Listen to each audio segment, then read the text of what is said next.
I'm Jess, and it's so great to be with you for a few moments today. Welcome to Kingston Standard Church, our online version. I'd love to invite you to connect with us online or in person. If you're in the Kingston area, come on out. We would love to see you. If you're limited to online connection though, not a problem. Just be sure to check out our website for at-home worship resources. But in the description box of this video, you're going to find the link to our website. As well, you can always follow us on YouTube and like us on Facebook, and be sure to subscribe to both so that you'll stay up to date on all the new content when it's posted. We have a variety of resources available to families and kids on both Facebook and YouTube, so if this is your first time joining us, or if you've been here before, we want to encourage you to go ahead and check that out, because our mission is to equip families for the conversations that they have together to learn and grow and follow Jesus. And if you want to touch base personally, then feel free to reach out. You can send us a message on Facebook, or you can use the address below. So let's dive in and see what we're going to learn about today. It's obvious to us that in a season like this, a lot of people are thinking about giving gifts. And so, sometimes there's also this part of the process of what it means to think through the right gift, isn't it? The time that is a part of the discovery of what's needed in the first place, or then the budget to sort out what's possible, or even then the searching to discover and find that perfect fit. And even with all of that, we can still miss the mark, right? I mean, we've all got stories of gifts that have missed the mark. For my wife, it's anything that plugs in. And you know that I found that out the hard way, right? Growing up, there was this time when I was 9 years old, and I opened up this box from a relative, and I kind of pulled it out, and it was a glass wind chime that kind of went down and around in a bit of a spiral. And opening up, I was like, I'm 9 years old. What do I want with this? What is this for? I don't get it. On the other hand, when you watch, and the surprise and the excitement is part of, something that's extremely meaningful. Maybe there's been some things that have been kind of held back, or deception, to be able to kind of pull off the whole surprise, and later on it can be revealed. Like, remember when this happened, we were sneaking around trying to make sure that you didn't find out. But when it all comes together, it's just so cool, right? I mean, for me, I have some of those memories. Like, one of those included a family trip we took when I was a teenager, and that was a very meaningful trip because it was a time when, I learned how to start listening to God as it related to trusting Him for my life's work. Then I do recall a special birthday one year where our family surprised me with tickets to this NHL hockey game for my favorite team, and it included a family trip for the six of us to go to another location, a city nearby, and to be able to have overnight accommodations, have some fun times together. And there was this super cool highlight even in the game, right? I mean, it was a highlight reel moment. This check into the boards and shattered glass. It was amazing. And I remember thinking, leading up to these moments, right? From the announcement of what we were doing until we finally got to the time when we were living it out, it just seemed like it was just a very long time. Like, is this ever going to get there?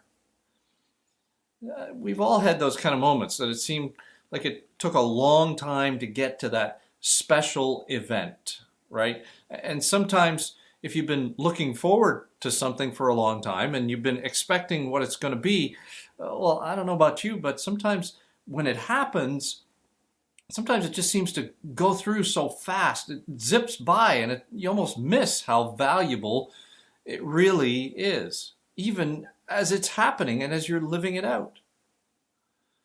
If we were looking back for a few minutes on the long lead up to Jesus' arrival in the scriptures, from the time it was shared, this is going to happen, until it does, like, you'd be looking at a long wait time. I mean, you'd have to head back all the way to the beginning and weave your way through Abraham's family and how God continued to share about the promised Messiah, so you could understand that after thousands of years, the people of Israel would be looking around and considering, like, when is this going to happen? When is this going to happen? Or maybe even, is this ever going to happen? You might be aware that the book of Malachi, at the end of the Old Testament, as it closes, it begins a period of silence all the way to when Jesus is born, that's about 400 years long. It's just kind of a page in our Bible as we flip through from the end of the Old Testament to the beginning of the New Testament. But it's this period of silent waiting where nothing is written really about the Messiah. And so that's all of a sudden when Jesus shows up on the scene. And everyone in Israel had heard about the Messiah. I mean, they were expecting the Messiah, and they knew it was going to be this declarative point in history. So they're anticipating, like, when is this going to happen? When do we get to see this?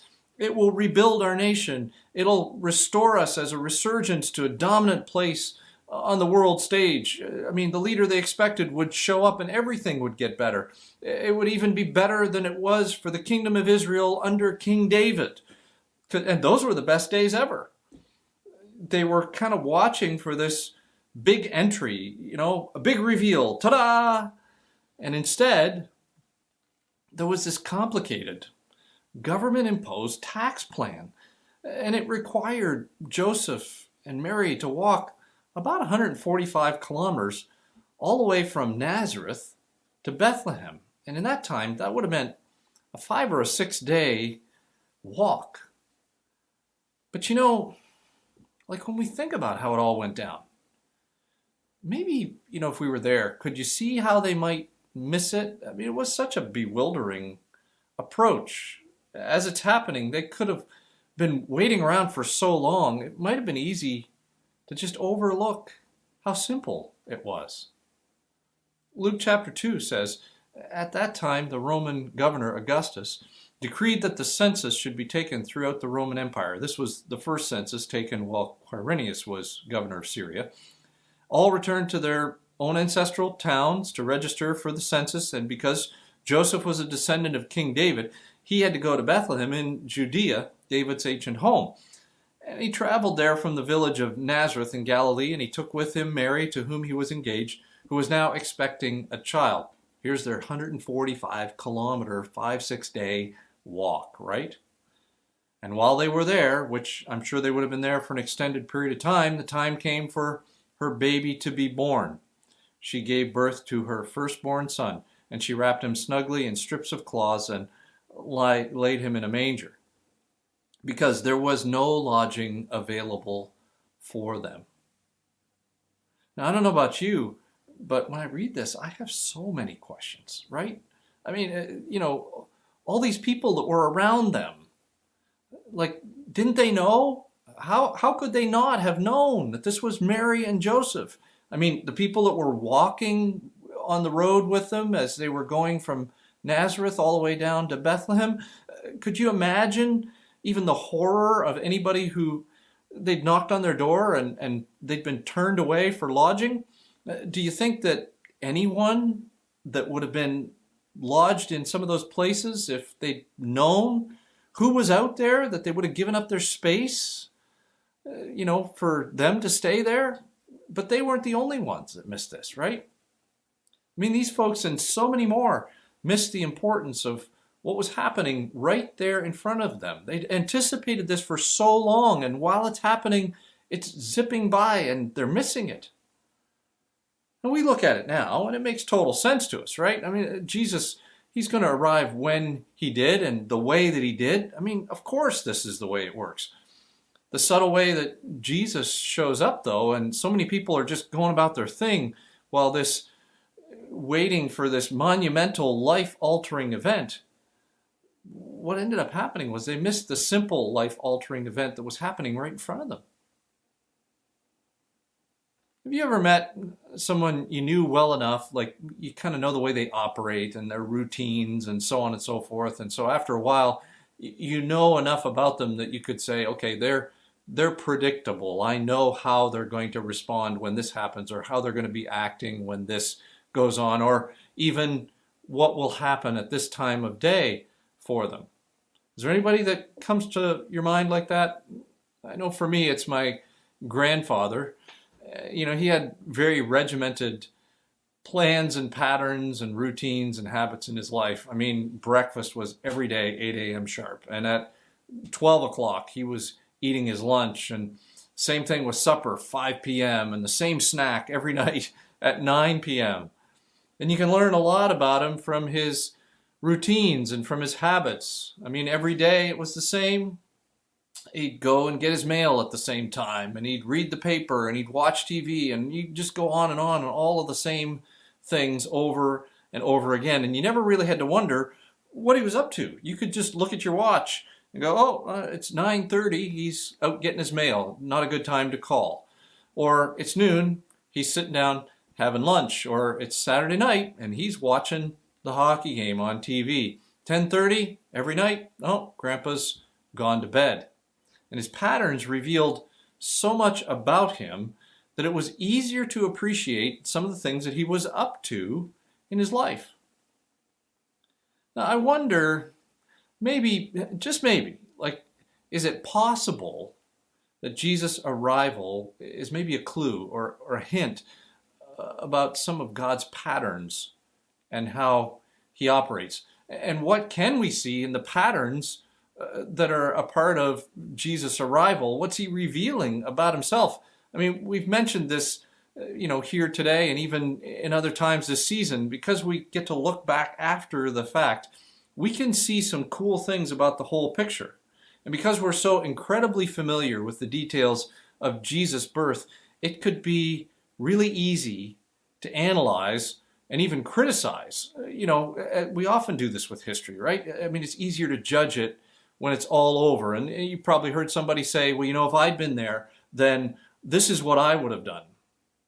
And my grandmother used to have a statement about that. It was, hindsight is always 20/20 vision. It's like that Monday morning quarterback who's sitting there saying, well, if they'd gone left instead of right on that play, or, you're sitting in the stands at a game and they just need to dig in, play like they can. And it's always easier for us to be critical as a spectator in life than when we're participating with it in real time. But looking back, one thing we can see is how Jesus' arrival actually came with some fairly unlikely circumstances, didn't it? I mean, like we said, this wasn't the situation that people were really looking for. The strange reality of a teenage mom and the scandalous backstory of this couple with an unplanned pregnancy. It just kind of looked like this baby that was going to have a rough time going through life. Let's hope he survives, because you would know that, the mortality rate for infants at this time in history wasn't awesome, let alone for the circumstances that Mary is giving birth in, and the places for lodgings. They might not have been that great for a birth, but ultimately maybe they thought, well, it's better, you're expecting and maybe you're going to give birth, so let's keep you outside and keep all of that mess out there. Let's not inconvenience anybody else that's paying to stay in this space. When you really think about it, if you look at it for what it is, it's such unlikely circumstances. But Jesus' arrival also came at this unexpected time, right? They were distracted. We've talked about how, there'd been silence about the messaging on the Messiah for quite some time, 400 years, in fact. Many had been wishing for the Messiah they'd wanted, but they weren't anticipating at this particular moment that the Messiah would show up. But even so, it was right on time. So many things about the spread of the good news over the next number of years reveal that this was a key moment in world history for Jesus to show up. There was navigation in the seas that was fairly secure. There was an elaborate system of roads and well protected by the Romans. There was an era of relative peace in that part of the world. And so people were just kind of busy living life. They had the Roman occupation, they had their taxes, they had all the things that they were doing. The troublesomeness of this census as a precursor to extra taxes was maybe frustrating. It caused a lot of disturbing of our personal economies because we couldn't control it and we had to travel around and make things happen. I mean, just creating all this significant other mobility, extra activity to our lives that we really didn't want. But as a result, even in the midst of this time, the majority of people, some of whom maybe even should have noticed, they just marched on in full swing of life. And so this unexpected timing that was really right on time is this whole period where people didn't even seem to have the time to pay attention. It was indeed this unexpected time subtly showing up on the scene. And his birth happened in this unimaginable setting as well, right? I mean, this is not at all the setup that people would have expected. A stable, really? I mean, we may have romanticized the image, creating a sentimental kind of wood structure and, the cow looking on in gentle kind of view, and horse or sheep or whatever other kind of animals you maybe have imagined in your nativity. But ultimately, in this part of the world, this stable was probably a cave. Do you kind of catch the irony of how Jesus even entered the world through a cave this first time?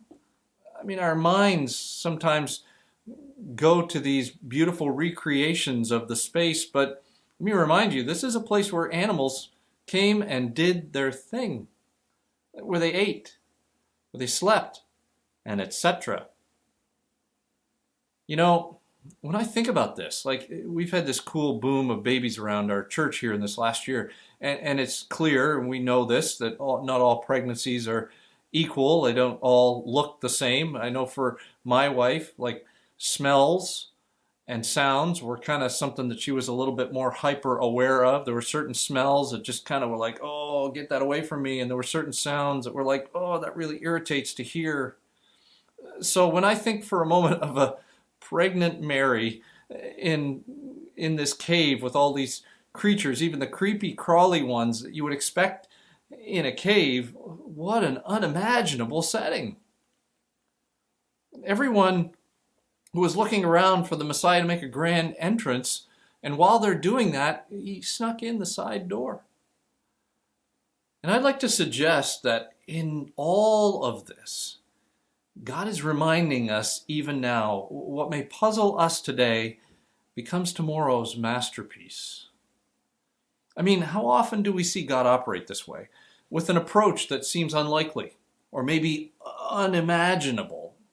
How often have we said, that's not at all the way I pictured God working that out, or that wasn't the setting I anticipated, or maybe timing that was completely unexpected. Maybe you said something like, this was not on my time, but it was right on time. Or, this isn't how I figured. I mean, I figured my life would just kind of stay the way it was. And then all of a sudden, this change happened. And it was very unexpected in the timing. Or maybe life was just moving along. And right there on the edge of the explainable, God operated in your life. I mean, we recognize Jesus as the best gift ever, and his arrival invites us to consider how he brings us together with him.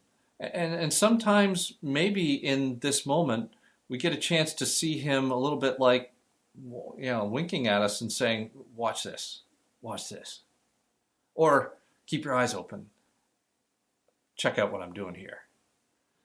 He shows up with deliberate opportunities for us to connect with him, like he did with Jesus. At times that bring deep joy that are rooted in our confidence in who he is. And so just like his arrival, sometimes his pattern fits together unlikely circumstances or unexpected times or unimaginable settings. And this event continues to reveal to us so much more about the way God operates and how we can watch for his activity around us. So this greatest gift, this invitation to connect with God, it actually compels us to keep our eyes open. Because in the haste of life, he shows up. In the mundane or even in the plain, God steps in. While we're looking around for maybe his power and authority to show up, he's revealing himself in simple ways. And while we're watching for something compelling or significant, we don't even realize he's coming in through the side door. So as God shows up here in Bethlehem, it reveals to us some of the joyful ways that he operates, right there on the edge of the explainable. And while we're buzzing around doing our thing, or while we may be looking for a monumental, life-altering event, we don't want to miss the simple, life-altering event that is right in front of us. The simple way Jesus shows up in our lives, right there on the edge of the explainable. Let me pray for us today. Jesus, we thank you for the way that you reveal yourself in this moment, and as we dig in, we get a little bit of the pattern of who you are and what you do in life, and sometimes we're looking for these big miraculous moments, not much unlike the people of that particular day. And when they thought about your arrival, they thought about it in a certain way and with a certain set of puzzle pieces, and as they started to put the puzzle pieces of their lives together, they didn't seem to add up to the masterpiece that you were actually making until they looked back. And so God, I pray that as we anticipate you working in our lives, as we see how your promises are unfolding in us, that we wouldn't miss some of the simple ways that they are happening, and that in the gifts that you give us, that you'd help us to appreciate as they are happening, and the simple ways that you're maybe sometimes entering a side door. Because we don't want to miss what you're doing right in front of us. We don't want to just see it as we look back. But God, I thank you for the fact that we can appreciate who you are. And in this moment, I thank you for the way that you work on the edge of the explainable. We love you and we thank you. In your name I pray. Amen. Thanks again for joining us today. Be sure to subscribe to our YouTube channels, or if you're watching this on Facebook, then you can like and follow us there. And it would mean so much to us if you took a moment to comment, like, and share this video so that others are able to enjoy it as well. And hey, if you're in the Kingston area, come on out. We would love to see you. Please know though that you are loved and that we're praying for you. And we certainly appreciate your prayers too. We'll see you soon.